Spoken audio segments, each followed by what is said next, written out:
అందరికీ నమస్కారం. మీ అందరికీ 5వ రోజు నవరాత్రి శుభాకాంక్షలు. సో ఈ రోజు మనం పూజించే అమ్మవార్లు ఒకటి స్కందాదేవి, 2 శ్రీ మహాలక్ష్మీదేవి.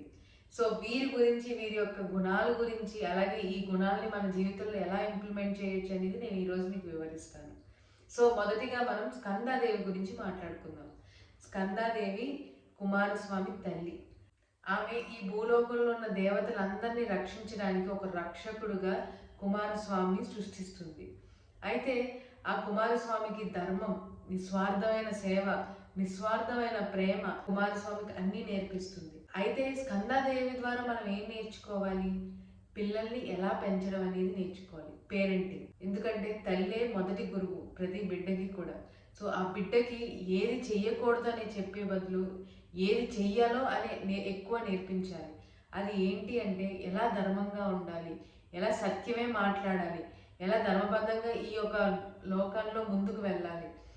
అంతేగాని ఇది వద్దు, ఇది చెయ్యొద్దు అనే మాటల కన్నా ఇది చెయ్యి, ఇలా చెయ్యి, అలా చెయ్యి అనే ఒక నాలెడ్జ్ని వాళ్ళకి ఇస్తే ప్రతి అడుగులో కూడా ఆ ధర్మంగా ఉండే దారినే వాళ్ళు ఎంచుకునే శక్తి వాళ్ళలోకి వస్తుంది.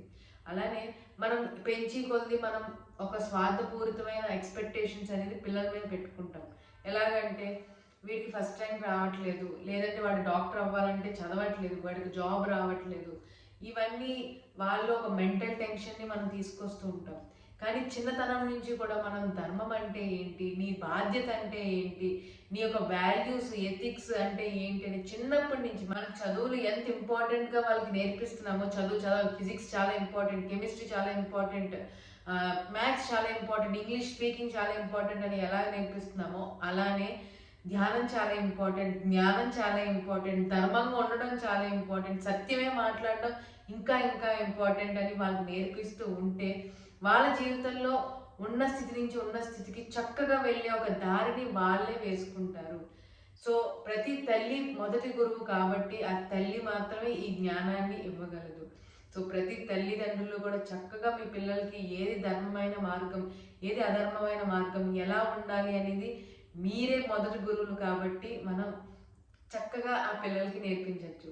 స్కందాదేవి ద్వారా పేరెంటింగ్ అంటే ఏంటో మనం నేర్చుకుందాం. సో నెక్స్ట్ మనం మాట్లాడుకునేది శ్రీ మహాలక్ష్మీదేవి గురించి. శ్రీ మహాలక్ష్మీదేవి అంటే మీ అందరికీ తెలుసు, వరాలు ఇచ్చే, ఐశ్వర్యాన్ని ఇచ్చే దేవత. సో అసలైన ఐశ్వర్యం అంటే ఏంటి? అసలు ఆ దేవత ప్రసాదించే ఐశ్వర్యం డబ్బులా, జ్ఞానమా? రెండు అండి. సో ఐశ్వర్యం అంటే కేవలం డబ్బులే అని అనుకుంటాం, ఐశ్వర్యం అంటే జ్ఞానం అని కూడా ఆవిడ మనకు చెప్తుంది. సముద్ర మథనం జరిగేటప్పుడు శ్రీ మహాలక్ష్మీదేవి ప్రత్యక్షమైందని మన పురాణాలు చెప్తాయి. అయితే మహాలక్ష్మి అంటే ఏంటి? మహాలక్ష్మి అంటే డబ్బు ఒకటేనా అండి? కాదు, మనలో ఉన్న జ్ఞానం కూడా. డబ్బు, జ్ఞానం ఎప్పుడూ కూడా మనతో ఉండాలి. మనం ఉంటే బ్యాలెన్స్డ్గా అటు ఫిజికల్ లైఫ్ని, ఇటు స్పిరిచువల్ లైఫ్ని రెండింటిని కూడా బ్యాలెన్స్ చేసుకోగలం. దీనికి ఒక ఫార్ములా, మనకి డబ్బు ఉన్న, జ్ఞానం ఉన్న దాన్ని పంచితే పెంచబడుతుంది అని. ఎప్పుడు కూడా మనం ఎంత మనం ఒక 10 రూపాయలు సంపాదిస్తే అందులో ఒక 2 రూపాయలు మనం పంచడానికే పెట్టుకోవాలి. ఎందుకంటే ఆ ప్రాక్టీస్ చేసి కొద్ది మనలో ఉన్న ఒక నిస్వార్థ తత్వం అనేది బయటికి వస్తుంది. అంతేకాదండి, జ్ఞానం, సంపద ఎంత ఇంపార్టెంటో ఫిజికల్ లైఫ్కి, స్పిరిచువల్ లైఫ్కి కంప్లీట్లీ జ్ఞానం అంటే నాలెడ్జ్ కూడా చాలా ఇంపార్టెంట్. అదే సేమ్ ఫార్ములా కూడా దీనికి అప్లై అవుతుంది.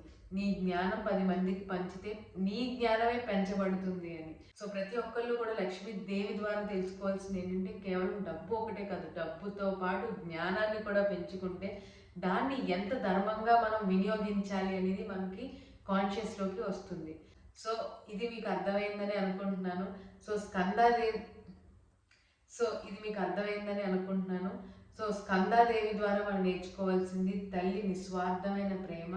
ఆ ప్రేమలో ధర్మం, సత్యం అనేది 100% ఆ పిల్లలకి ఆ నాలెడ్జ్ ఇవ్వాలి. అంతేకాకుండా శ్రీ మహాలక్ష్మీదేవి నుంచి మనం నేర్చుకోవాల్సింది సంపద, జ్ఞానం. ఈ సంపద, జ్ఞానం నీ దగ్గర ఎంత ఉంటే అంత పంచు. ఎప్పుడైతే నువ్వు పంచావో అది నీకు పెంచబడుతుంది అని అమ్మవారు మనకి సూచిస్తారు. సో ఈ యొక్క గైడెన్స్, లేకపోతే ఈ యొక్క క్వాలిటీస్ని మనలో ఉన్నాయా లేదా అని సెల్ఫ్ చెక్ చేసుకుని ప్రతిరోజు కూడా దీన్ని ప్రాక్టీస్ చేస్తూ మీరు నేర్చుకున్నది 10 మందికి నేర్పిస్తారని నేను కోరుకుంటున్నాను. అండ్ ఆల్సో ఈ ఈ యొక్క వీడియోస్ని నేను చాలా సింపుల్ లాంగ్వేజ్లో నేను రికార్డ్ చేస్తున్నాను. ఎందుకంటే ఇది చిన్న పిల్లలు విన్నా సరే చక్కగా అర్థం అవ్వాలనే ఉద్దేశంతో నేను వెరీ సింపుల్ లాంగ్వేజ్ని యూస్ చేస్తున్నాను. సో చూస్తున్న మీ అందరికీ thank you so much for supporting me. అలానే సపోర్ట్ చేస్తూ ఉండండి. So that's it for today. రేపు మళ్ళీ కొత్త అమ్మవారులతో, కొత్త క్వాలిటీస్తో, కొత్త లెసన్స్తో నేను మీ ముందుకు వస్తాను. Thank you so much. Please do share, like and subscribe.